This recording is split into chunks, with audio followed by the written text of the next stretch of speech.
اشرح لي صدري ويسر لي أمري واحلل عقدة من لساني يفقهوا قولي۔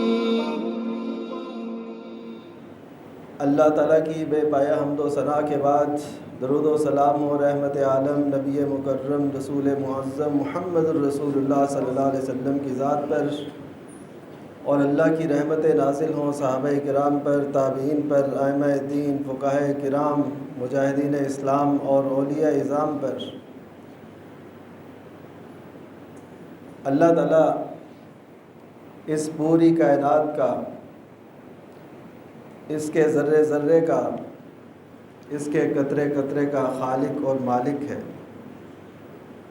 یہ سب کچھ اسی نے بنایا ہے، اسی نے سارے وسائل مہیا فرمائے،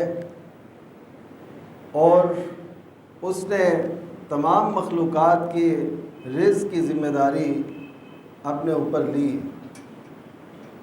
وَمَا مِن دَابَّةٍ فِي الْأَرْضِ إِلَّا عَلَى اللَّهِ رِزْقُهَا، کہ روئے زمین پر جو بھی چلنے پھرنے والا ہے اس کے رزق کی ذمہ داری اللہ تعالیٰ نے اپنے اوپر لی۔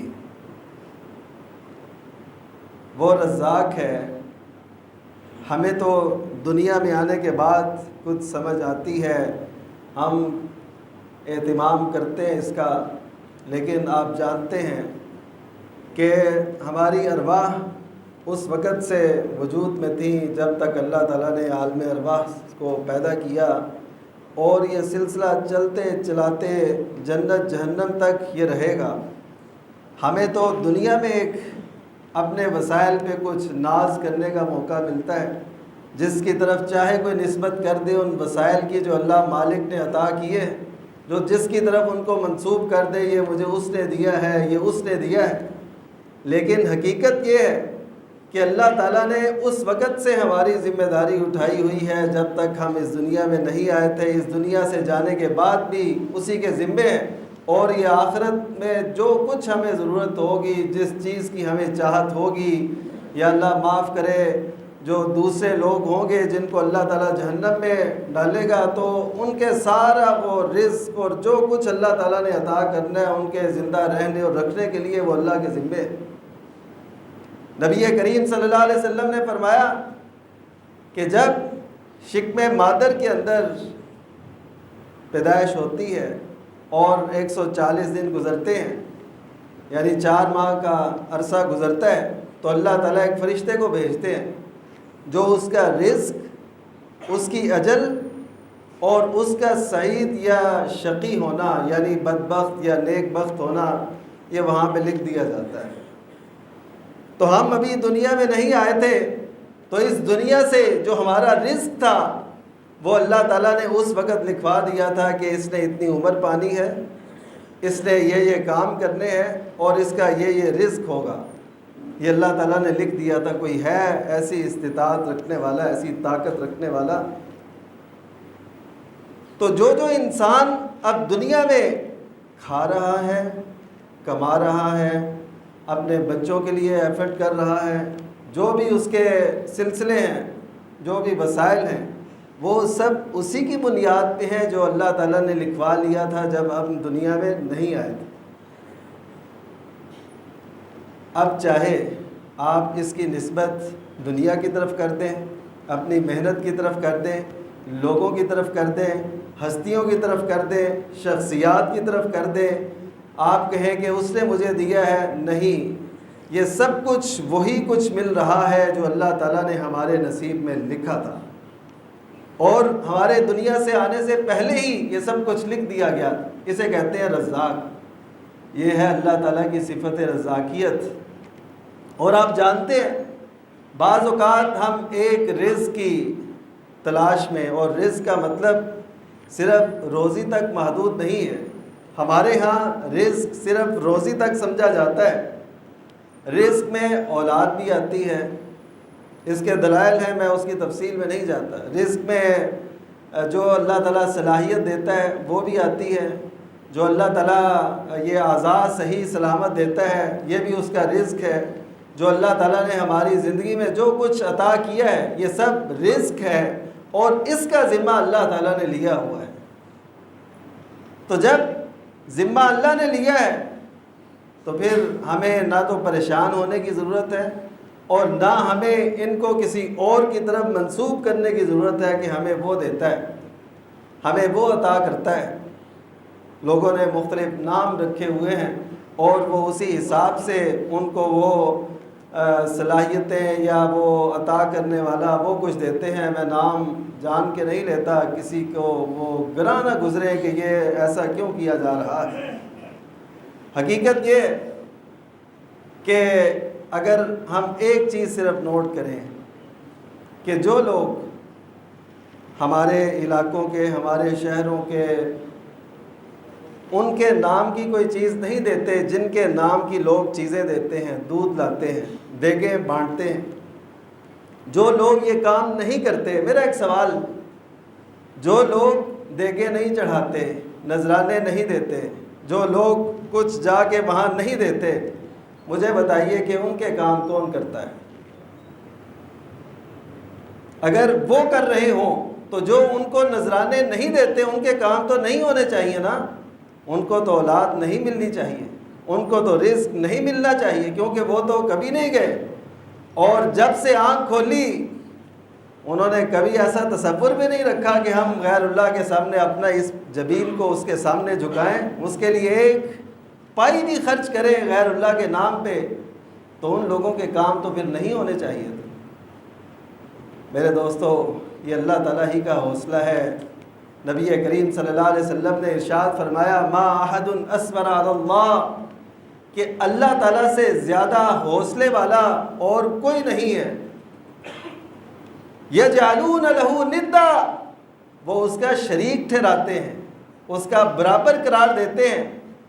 کہاں پہ اللہ تعالیٰ کی ہستی اور کہاں پہ محدود سے لوگ اور ان کی محدود سی طاقتیں جو اپنی زندگی پر بھی اختیار نہیں رکھ سکتے، جن کے 1000 سال کے قریب سے عرس منائے جاتے آ رہے ہیں، اب وہ اگر اتنے قدرت والے ہوتے، اتنے طاقت اور اختیار والے ہوتے، اپنی زندگی کو تھوڑا سا لمبا کر لیتے، چلے ان سے فائدہ ہی پہنچ رہا تھا۔ جن کے ہاتھ میں اپنی زندگی اور موت نہیں ہے، وہ دوسروں کو اولاد، دوسروں کو کچھ عطا کرنے والے کیسے ہو سکتے ہیں؟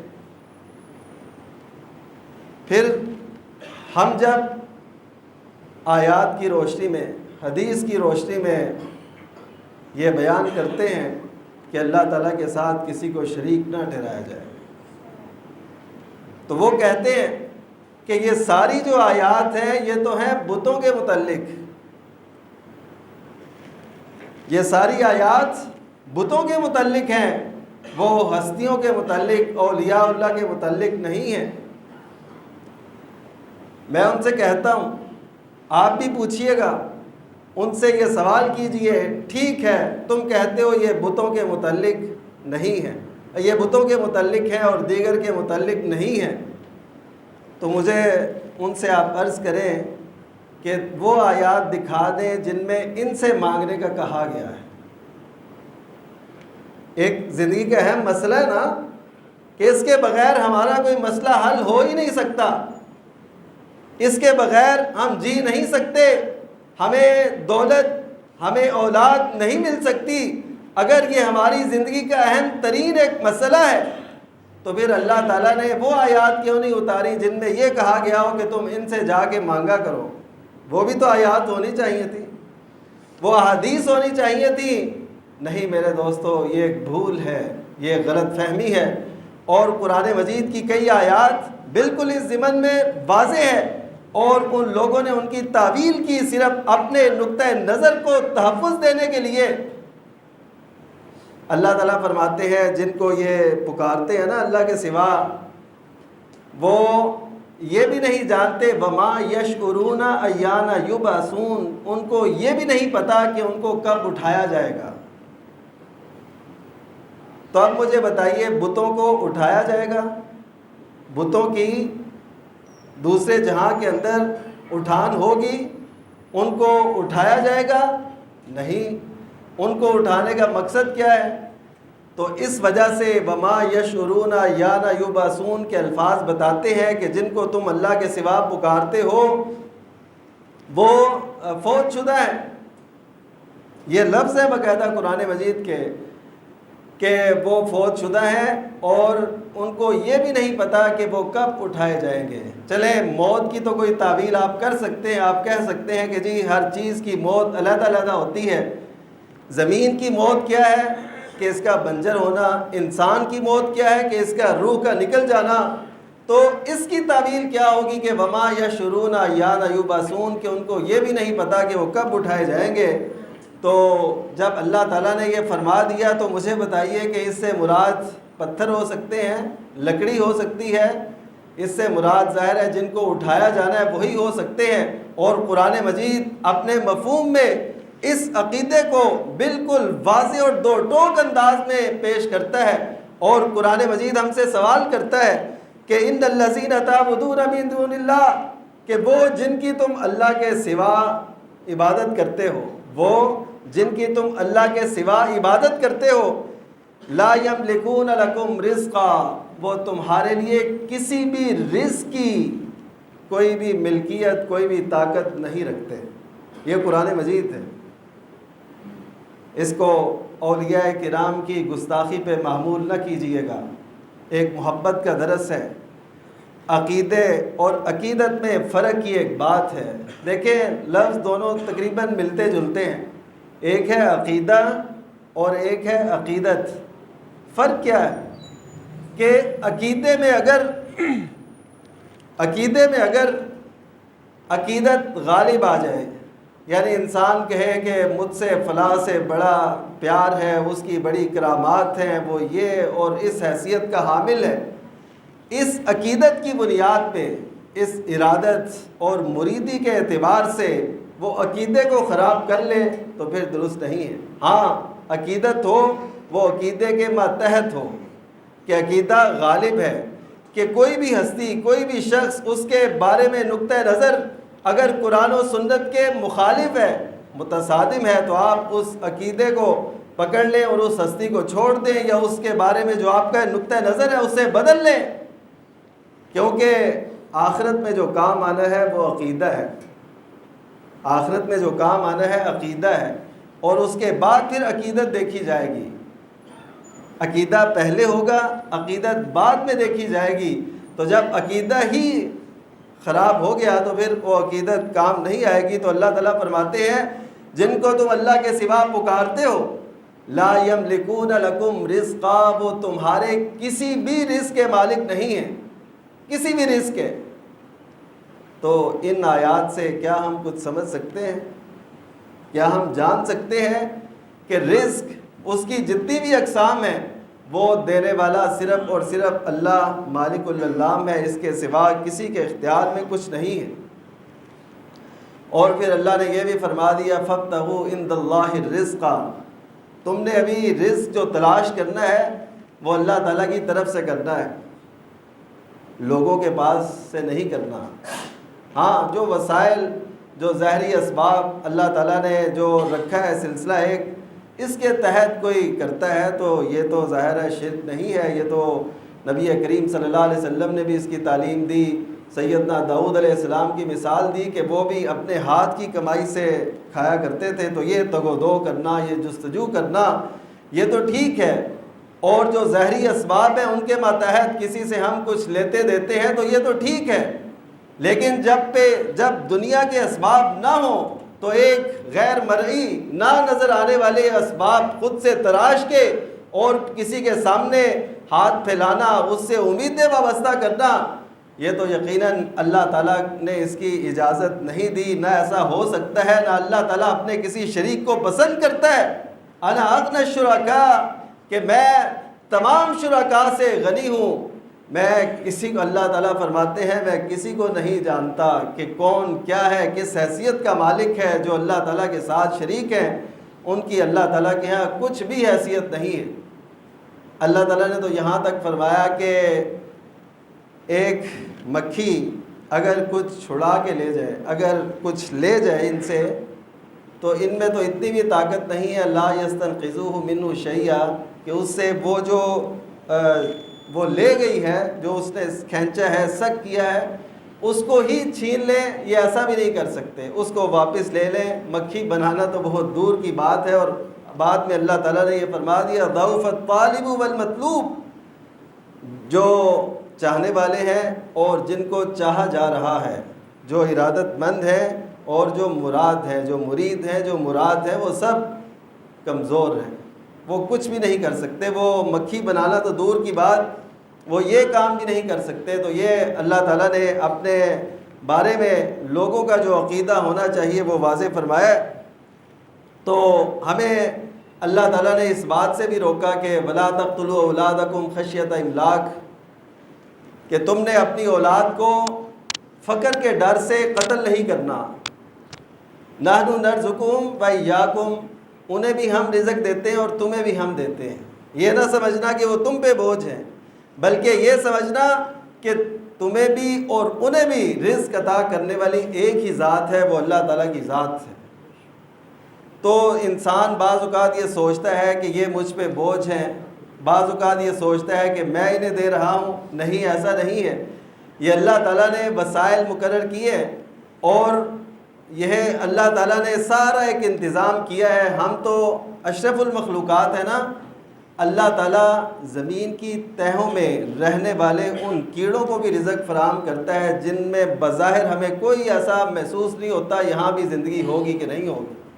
آپ سائنس اور اس چیپٹر کو بڑا دیکھتے ہیں، آپ دیکھیے کہ زمین کی تہوں میں ایک تحقیق کی گئی، وہاں پہ ایک زندگی موجود ہے، وہاں پہ کیڑے مکوڑے اور ایسی چیزیں، بہت سی چیزیں ہیں، اور ان کو وہاں پہ رزق فراہم کرنے والی ذات اللہ تعالیٰ کی ہے۔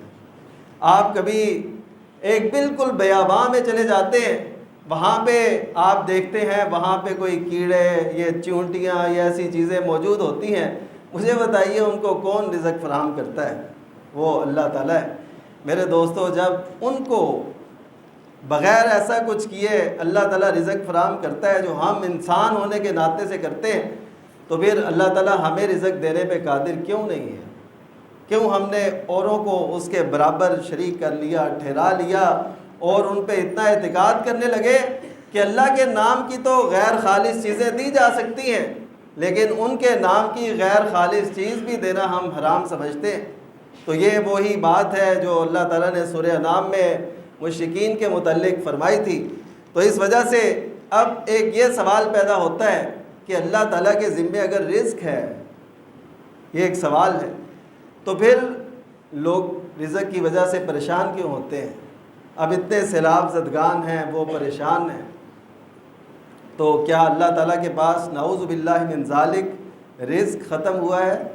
تو یہ صورت بنی؟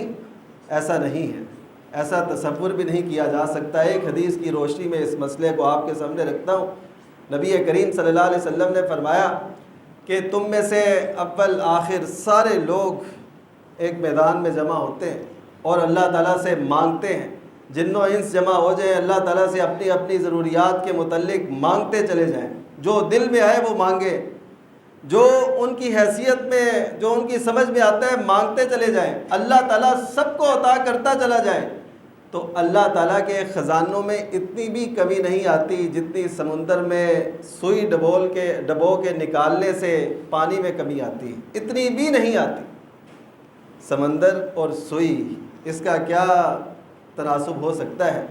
اتنا بھی اللہ تعالیٰ کے خزانوں میں کمی نہیں آتی۔ تو اب کیوں پھر ایسا کیوں ہے؟ وہ اس وجہ سے ہے کہ اللہ تعالیٰ آزمائش کرتا ہے۔ ان کی آزمائش بھوک کے ساتھ ہے، اور ہماری آزمائش اس تعاون کے ساتھ ہے کہ ہم کرتے ہیں کہ نہیں کرتے، اپنے بھائیوں کا خیال رکھتے ہیں کہ نہیں رکھتے۔ ہمارے اندر وہ ایک اللہ تعالیٰ کی طرف رجوع اور انابت کا جو جذبہ ہے وہ پیدا ہوتا ہے کہ اللہ تعالیٰ مالک اور خالق ہے۔ دیکھیں اس نے ذرا آزمائش میں ڈالا تو کتنی تنظیمیں، کتنی جماعتیں، فوج، حکومت، وہ سب مل کے بھی اس علاقے میں کام کر کے بھی ابھی تک کسی سرے تک نہیں پہنچ پائی۔ ابھی تو آغاز ہے، ابھی تو بہت فرق ہے، اور اسی سطح پہ لانے کے لیے بہت سی منازل طے کرنی پڑے گی۔ تو سمجھ جائیے، اور اس سارے ایریے میں جہاں جہاں سیلاب آیا، بڑی بڑی سرکاریں، بڑے بڑے مزارات، بڑی بڑی ایسی عمارتیں، وہ سب کچھ موجود تھا، تو ان پہ وہ بھی درمیان میں سب کچھ وہ آئے، وہ اسی طرح انہوں نے بھی یہ سب کچھ دیکھا، برداشت کیا، تو پتہ یہ چلا کہ مالک اور خالق وہ اصل رازق ہے ہمارا، تو اسی کی طرف رجوع کرنا ہے، اسی کی طرف انابت کرنی ہے۔ اور اللہ تعالیٰ نے یہ جو فرما دیا وَفِي السَّمَاءِ رِزْقُكُمْ وَمَا تُوعَدُونَ، کہ تمہارا رزق آسمانوں پہ ہے۔ اللہ تعالیٰ نے تو زمین پہ رزق رکھا ہی نہیں ہے، یہ تو وسیلے ہیں، اصل حکم اور آرڈر جو ہے وہ اللہ تعالیٰ کا ہوتا ہے۔ اس وجہ سے کبھی زمین والوں کے سامنے جھکنے کو گوارا ہی نہ کیجئے، ہمیشہ جھکے تو اللہ تعالیٰ کے سامنے جھکے۔ آپ نے اقبال کی تعلیمات میں بہت سے اشعار سنے ہوں گے جو عام طور پہ مشہور کیے جاتے ہیں، لیکن میں آج آپ کو اقبال کا ایک شعر سناتا ہوں۔ وہ کہتے ہیں کہ حریف مجھے سمجھ رہے ہیں خدا یعنی مکتب، حریف مجھے سمجھ رہے ہیں خدا یعنی مکتب، کہ انہیں شک ہے کہ میرے نالوں سے سنگ جو ہے وہ سنگ آستانہ ٹوٹ نہ جائے، میرے نالوں سے شک نہ ہو جائے سنگ آستانہ، یعنی جو ان کے آستانے کا پتھر ہے نا، میری ان اشعار سے اور میرے ان جذبات سے وہ نہ ٹوٹ جائے، اس وجہ سے مجھے یہ حریف اپنا سمجھتے ہیں۔ ایک اور شعر کے اندر وہ کہتے ہیں یہ معاملے ہیں نازک جو تیری رضا ہو تو کر، مجھے تو خوش نہ آیا طریق خانقاہی، یہ خانقاہی نظام اور یہ سارے سلسلے اقبال نے بڑی ان پہ تنقید کی ہے۔ اور وہ کہتے ہیں نکل کر خانقاہوں سے ادا کر رسم شبیری، کہ خانقاہوں سے نکلو اور کوئی کردار، کوئی رول ادا کرو، کہ یہ فقر خانقاہی ہے فقط اندوہ دل گیری، یہ تو صرف غم ہے، یہ دل کو پکڑنے والی چیزیں ہیں، اس پہ عمل کی اور ایسی کوئی کیفیت اور صورت ہمارے سامنے نہیں آتی۔ تو میں یہ عرض کرنا چاہتا ہوں کہ یہ قرآن، سنت، فلسفے اور علم اور معاشرے کے اعتبار سے یہ کوئی بھی حیثیت نہیں رکھتے۔ ہمیں چاہیے کہ ہم اللہ تعالیٰ کو اپنا رازق مانیں اور اسی کوئی رازق مانیں۔ اگر آپ قرآن مجید پڑھیں تو اس میں بار بار یہ سوال آتا ہے قُلْ مَن يَرْزُقُكُم مِّنَ السَّمَاءِ وَالْأَرْضِ، کہ آسمان و زمین سے تمہیں رزق دینے والا کون ہے؟ تو مشرکین مکہ کے جواب بھی اللہ نے لکھے، وہ کہتے تھے کہ اللہ تعالیٰ دینے والا ہے۔ وہ بھی یہ سمجھتے تھے کہ اللہ تعالیٰ دیتا ہے، لیکن وہ ساتھ یہ سمجھتے تھے کہ یہ ساتھ دوسرے بھی کچھ دینے والے ہیں۔ تو یہی تو نقطہ اعتراض تھا، یہی تو ایک فرق تھا جو توحید اور شرک کے اندر رکھا گیا تھا۔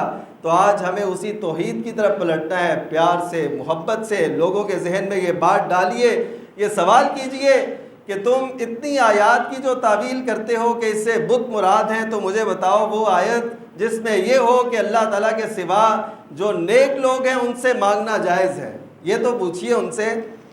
کسی آیت کا ترجمہ ہو، کسی حدیث میں یہ الفاظ ہوں، بلکہ نبی کریم صلی اللہ علیہ وسلم نے تو قبروں پر پکی عمارت بنانے سے منع فرمایا ہے، پکی عمارت بنانے سے منع فرمایا ہے، اس کے مستقل احکام ہیں۔